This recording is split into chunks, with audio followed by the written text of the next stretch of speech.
Hi, I'm Kenneth, and this is the Unspeakable Vice podcast, where we talk about talking about sex. Sex is a dirty word, a taboo, something that just isn't talked about. We're about to dig into why. Before we start, I just wanted to remind you that if you didn't know already, there's a very interesting election coming up in several weeks, and now's the time to think about registering and getting an absentee ballot if you're interested in doing that, if you haven't already. So please, voting is the least you can do as participating in our government, and so I encourage everybody to do that.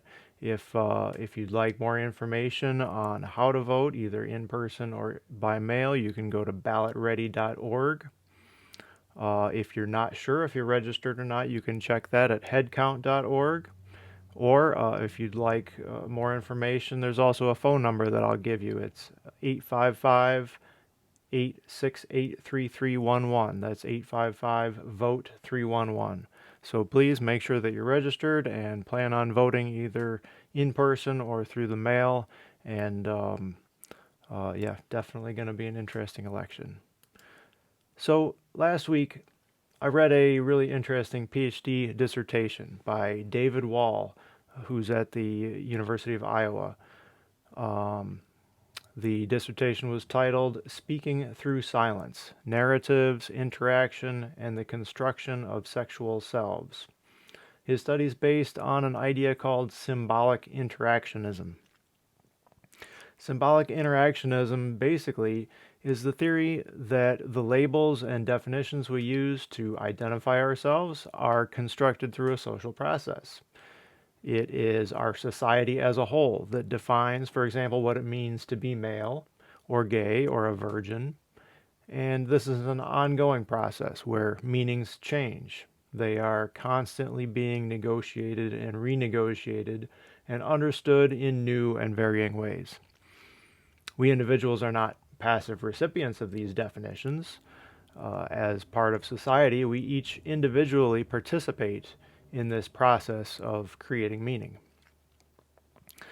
Beyond a vague idea of social conversation that develops these definitions, the research looks at individual people's narratives that work to build their idea of a sexual self. In other words, people create their own sexual identity by telling a story. The telling is not just as important as the hearing. The telling is just as important as the hearing because both work together to frame the individual within the social definitions that have been and are continuing to be developed. Shame and an understanding that certain behaviors are taboo or deviant can move an individual to justify their behavior or desires. This is part of that narrative creation I'm talking about. Just as an example, if a young woman has heard growing up that women who like sex are sluts, she may feel shame about her own sexual desires. If she's sexually active, she might frame her activity in a way that defines her as less of a slut. She might say things like, "It's not the sex, I just like being around another person." Or when it comes to sexual activity, she might minimize it, saying it was just one time or we didn't go all the way. Ironically, for young men, sometimes shame works in the other direction. There might be a general narrative that sexual prowess or experience is a positive thing, a sign of status or masculinity. So a young man might tell his story in a way that emphasizes those aspects. So whether shame and the public narrative direct people in one direction or another, the result is that the individual builds their own narrative that positions them in their society. Another response to shame or a potential negative reputation is to embrace it. The young woman above could, alternatively, develop her narrative in a different way. She could say, "Yeah, I'm a slut and I love it, and you should try it."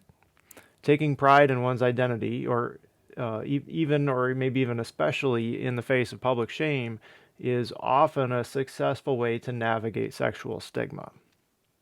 There's a long and colorful history of sexual pride in the LGBTQ community. And the interplay between pride and shame is detailed in the book Gay Shame by David Halperin and Valerie Traub. The gay pride movement is all about reframing the public narrative about certain kinds of non-normative sex. By creating a new community identity, it is increasingly easy for individuals to frame their sexual self in a way that is not alienated, excluded, or shamed in the way that it otherwise could be. But in order for this possibility to exist, individuals had to tell their story in a way that normalizes the non-normative, that turns shame into pride. There was, and still is, a renegotiation of the meaning of a number of words with sexual meaning. Gay is possibly the most significant for this story. It went from a largely non-sexual meaning to one referring to a homosexual identity. And even today, there's a battle over whether that word has a positive, negative, or neutral connotation. Another podcaster, Tina Horn, is well versed in marginalized sexualities. She believes that people should tell their own stories, and they should not rely on so-called experts to tell them what their sexuality should look like. Part of the reason she creates her podcast, called Why Are People Into That?, is to communicate to people that the world is not all vanilla, heterosexual, and normal. She wants to open that curtain that so many are fearful of peeking behind. She's creating a space where people can feel comfortable having conversations that they don't feel like they can have anywhere else. In doing so, she is giving people a platform from which to narrate their own sexual selves. Another important word that's meaning has been renegotiated is homosexual. The concept of the word as a sexual identity was almost entirely unheard of more than a couple hundred years ago. Many scholars of ancient cultures indicate that generally there was no concept of sexuality as an identity. Certainly there were diverse sexual practices, including same-sex sex, but these acts were not tied to an identity in the way that they often are today. The modern understanding of the term homosexual was hotly debated over the past half century or more. In 1952, the first Diagnostic and Statistical Manual of Mental Disorders from the American Psychiatric Association, called the DSM, classified homosexuality as a disorder. This immediately sparked controversy.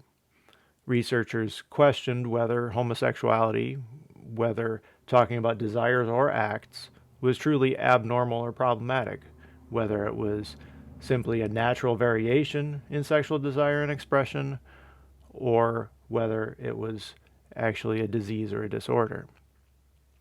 Although professional researchers have pretty much settled that debate now, there are still questions about whether it is a biological variation or if it is influenced by environmental factors.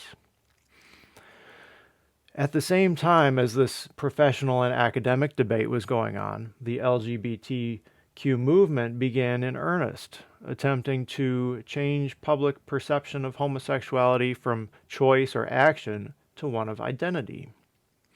If homosexuality is who someone is, rather than what someone does, then homosexual people should be considered a protected class of citizens, just like racial minorities or women. This political movement was successful in significantly changing the public narrative around sexuality, and as a consequence, it significantly changed the way individuals tell their own stories of their sexual self. My mentor and kindred spirit, Aaron Swartz, complained about this pressure to frame his sexual self in terms of identity. He wanted to be free to discover his sexual self without having to suffer an identity crisis. Does one have to change who he is simply because he's attracted to a certain kind of person? Can't we just agree that we're all people? Aaron said, if we truly want to expand the scope of human freedom, we should encourage people to date who they want, not just provide more categorical boxes for them to slot themselves into. A man who has mostly dated men should be just as welcome to date a woman as a woman who's mostly dated men. So that's why I'm not gay. I hook up with people. I enjoy it. Sometimes they're men, sometimes they're women. I don't see why it has to be more complicated than that. Thanks for listening.